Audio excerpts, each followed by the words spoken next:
Good afternoon, friends and Madam Amalia. Welcome back to my video talks. Today, I would like to tell you about my value. But before that, allow me to explain a little about value that I understand from Madam Amalia video. So, value according to Rockich divided by two: terminal value and instrumental value. Terminal value is like goal. What do you want to be? For example, you want to be president. To be a president is the terminal value. I want to be a chef. To be a chef is the terminal value. Instrumental value is what do you need to achieve that terminal value. For example, the terminal value is to be a president. So, the instrumental value can be gain people trust, and or campaign, or in Indonesia, we call it kampanye. Instrumental value can be more than one. It's whatever you need to do to achieve the terminal value. Okay, now about my value. I guess I can say that my terminal value is to be an useful person. Doesn't need to be like an important person, but at least I can be useful to people who need help. And my instrumental values are I have to capable of doing various things. I don't know can I call this instrumental value or not, because to achieve that instrumental value, I need another instrumental value. So I don't know whether should I call it instrumental value or another terminal value. To be able of doing various things, I need to learn. Doesn't necessarily from book, it can also be from watching people. So the capable of doing various things, instrumental value is learn. Another instrumental value to be an useful person terminal is helpful, or in Indonesia slang, we call it ringan tangan. And the last one is trustful. So, to be an useful person, I have to make my perspective good to people so that people will trust me to help them, or they wouldn't hesitate to ask for my help. Good afternoon, thank you. Selamat siang Ibu Bapak sekalian, berikut saya lampirkan CV saya beserta berkas saya yang lain. Silakan diterima. Selamat pagi, ini resume saya. Saya lampirkan CV saya dan berkas-berkas saya lain. Ini resume saya, silakan dibaca. CV saya.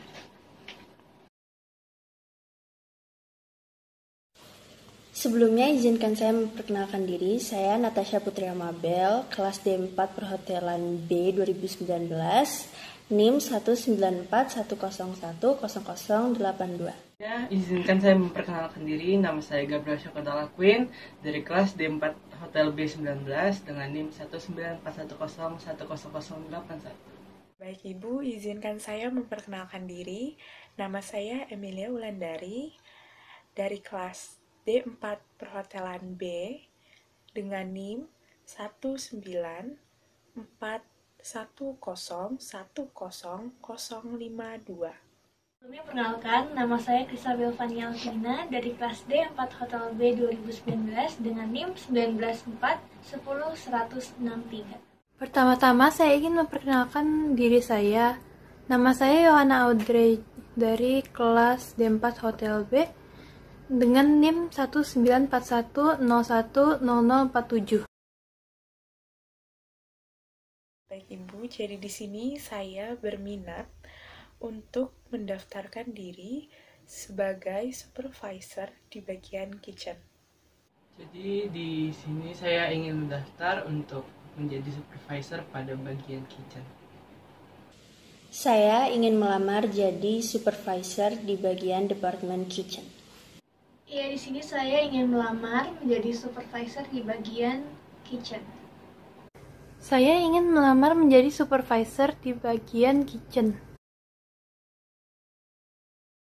Kenapa saya memilih departemen kitchen?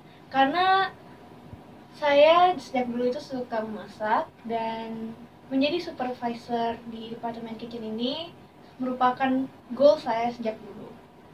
Baik, mengapa saya tertarik untuk menjadi supervisor? Karena saya merasa memiliki kemampuan berkomunikasi yang baik, juga dapat merangkul teman-teman staf untuk bekerja sama mencapai tujuan bersama.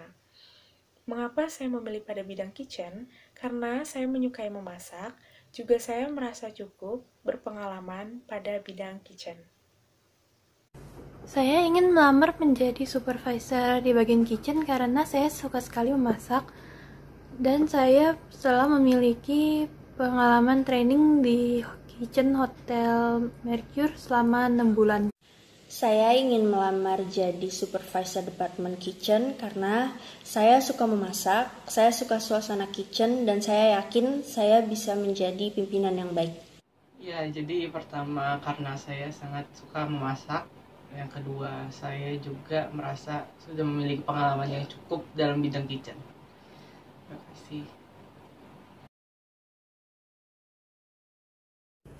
Jika saya menjadi supervisor di bagian departemen kitchen, saya akan membimbing karyawan dan mengawasi operasional kitchen, menyelesaikan segala persoalan yang timbul pada saat operasional, dan sebagai mediator antara staf dengan manajer atau departemen lainnya. Terima kasih. Jika saya menjadi supervisor kitchen, saya akan mengutamakan kebersihan-kebersihan yang ada di kitchen.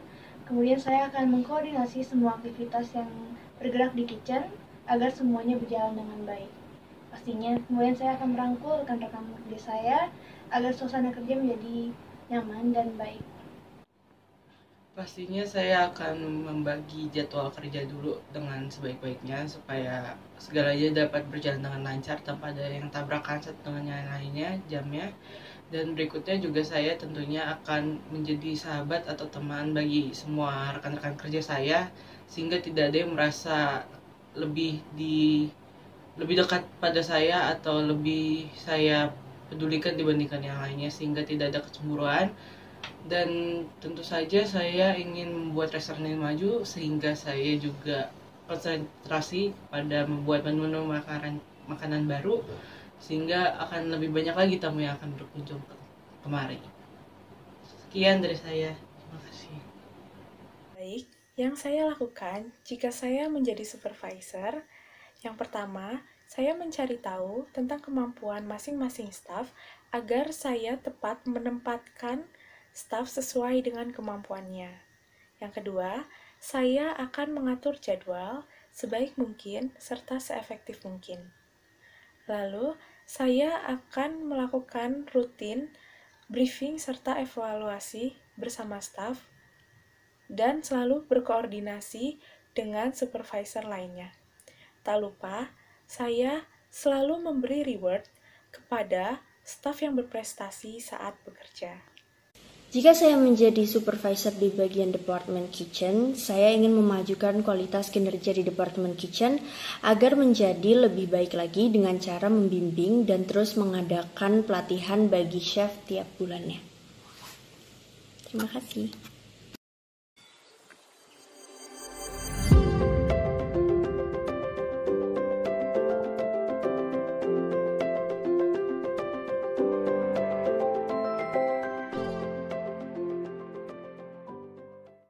Halo, perkenalkan nama saya Michelle Sania Angelika Putri dengan nomor induk mahasiswa 19410100140. Perkenalkan, nama saya Ulvia Charissa Prabu dengan NIM 19410101142. Salam sejahtera untuk kita semua. Perkenalkan, nama saya Vera Natalia dengan nomor induk 19410101145. Selamat pagi, halo, perkenalkan nama saya Teresa Kusnihwan dan NIM saya adalah 190101027. Perkenalkan, nama saya Fandi Pranata dari kelas D4 Hotel D 2019 dengan NIM 19410100167. Alasan saya memilih Departemen Pastry adalah selain karena saya menyukai bidang pastry, saya juga yakin bahwa peran Departemen Pastry sama pentingnya dengan departemen-departemen lainnya di hotel dalam rangka memberi kepuasan kepada tamu. Alasan saya di sini memilih pastry department karena saya melihat pastry ini sangat memiliki peran penting dalam sebuah hotel, yaitu untuk menunjang kelancaran operasional hotel pada umumnya dan food and beverage product department pada khususnya. Seperti dengan menghasilkan produk yang berkualitas, terjaga kebersihannya, harga dan waktu yang bisa dipertanggungjawabkan, dan menambah pendapatan hotel yaitu dengan terjualnya produk-produk yang dihasilkan, dan menaikkan citra atau nama baik hotel jika produk yang dihasilkan berkualitas dan memuaskan konsumen.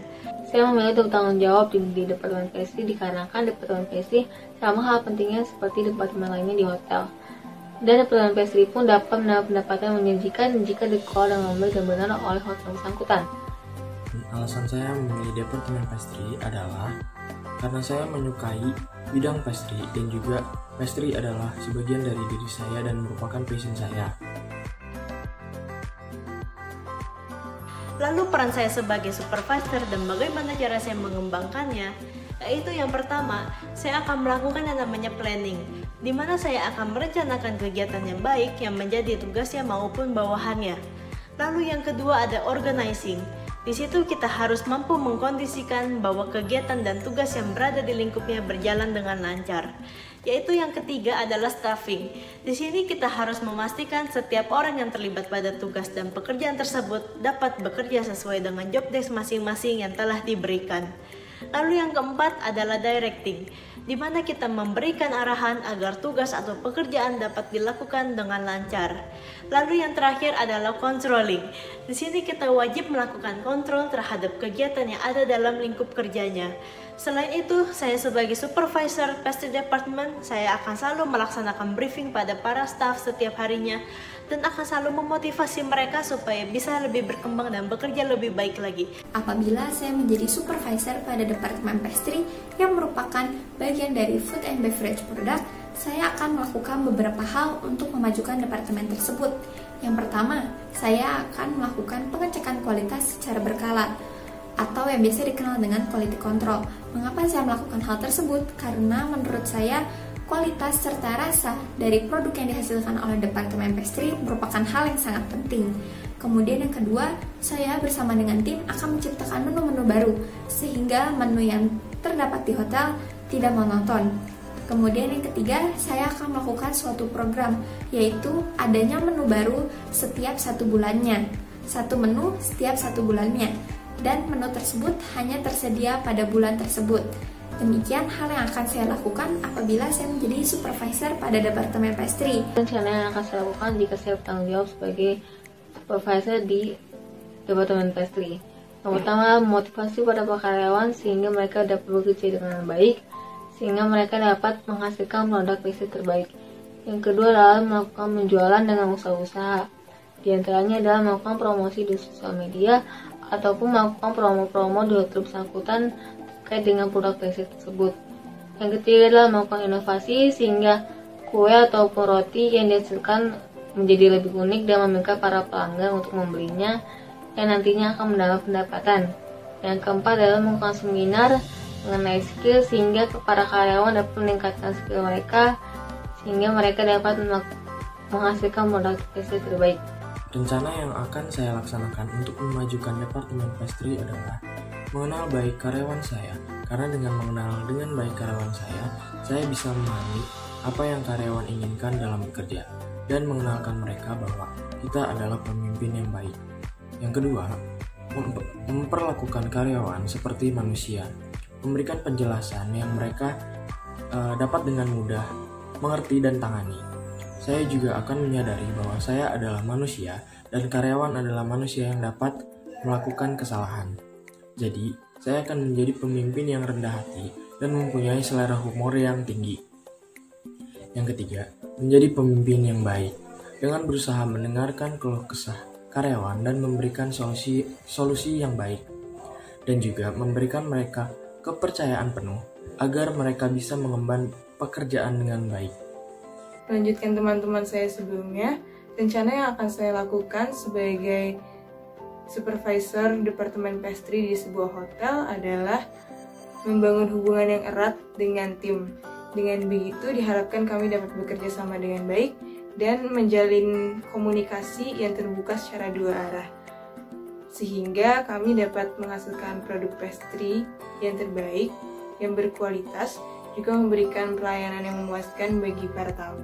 Rencana selanjutnya adalah mengadakan workshop atau kelas pendek seputar pastry. Jadi nanti orang-orang dapat membayar untuk mendaftar, lalu mengikuti kelas workshop seputar pastry, misalnya workshop cake decoration atau workshop membuat kue-kue tradisional yang akan dibimbing langsung oleh chef di hotel, atau bisa juga kita mengundang pastry chef dari luar. Dengan begitu, dengan pengadaan workshop di bidang pastry ini diharapkan pendapatannya dapat berperan dalam meningkatkan pendapatan hotel. Rencana selanjutnya adalah membuat menu spesial hari raya besar. Misalnya di bulan Ramadan, nanti ada menu jajanan pasar yang biasanya ada di bulan Ramadan seperti kolak ubi atau es pisang hijau, biji salak, es buah, dan lain-lain. Atau misalnya pada hari raya Natal, maka akan ada menu kue kering spesial Natal yang bentuknya pohon Natal atau boneka salju. Begitu juga di hari raya besar lainnya yang ada di kalender.